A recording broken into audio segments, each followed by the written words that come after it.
दोस्तों, बरसों पहले की बात है। एक शहर के कोने में एक औरत रहती थी। नाम था सुमित्रा। पति मेहनत मजदूरी करता था। घर छोटा सा था लेकिन सुकून भरा था।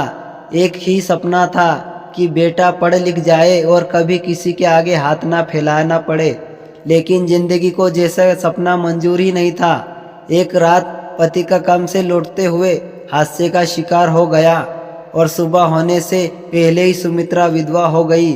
उस दिन सूरज उगा जरूर था लेकिन सुमित्रा की जिंदगी में अंधेरा हमेशा के लिए छा गया।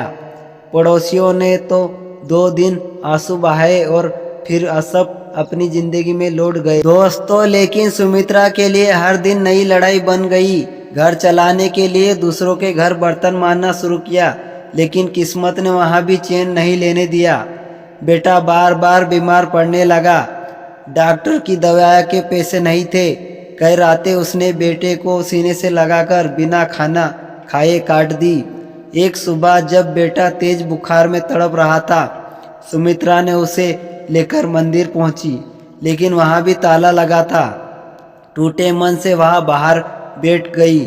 सूरज की ओर देखते हुए पहली बार रोते रोते बोली कि अगर तू सच में भगवान है तो मेरे बच्चों को मुझसे मत छीनना। वही बेटी, एक बूढ़ी औरत ने उसे देखा और धीरे से कहा कि बेटी, भगवान बंद मंदिर में नहीं, उगते सूरज में होते हैं। उसने बताया कि रविवार को सूर्यदेव का व्रत कर अपने दुख उनसे कहा, लेकिन दिखावे के लिए नहीं, माँ के दिल से। अगले रविवार सुमित्रा ने पहली बार व्रत रखा। घर में तांबे का लोटा नहीं था। उसने टूटे गिलास में पानी भरकर, लाल फूल नहीं थे। उसने बेटे की किताब से लाल कवर वाला कागज फाड़कर पानी में डाल। जब उसने सूरज को जल चढ़ाया, उसके हाथ कांप रहे थे और आंखों से आंसू लगातार गिर रहे थे।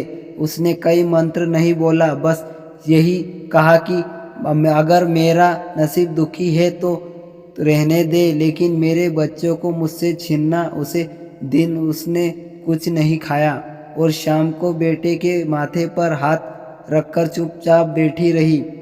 हैरानी की बात यह थी कि उस रात बेटे का बुखार थोड़ा कम हो गया। सुमित्रा ने उसे चमत्कार नहीं माना, लेकिन अगले रविवार फिर वही किया और फिर अगले रविवार भी। हफ्तों बीतते गए। बेटा धीरे धीरे ठीक होने लगा। दोस्तों, वीडियो लास्ट तक पूरा देखना। सुमित्रा को पास के स्कूल में बच्चों के लिए खाना बनाने का काम मिल गया। पहली बार तनख्वाह में उसने घर लाकर बेटे के हाथ में रख दी और कहा कि यह सूरज का दिया हुआ है, इससे कभी घमंड मत बनाना। वर्षों बाद वही बेटा पढ़ लिख कर बड़ा हुआ। एक दिन जब वह सरकारी नौकरी लगने का पत्र लेकर आया, सुमित्रा ने कुछ नहीं कहा, बस अगले ही रविवार बेटे के साथ उगते सूरज के सामने खड़ी हो गई।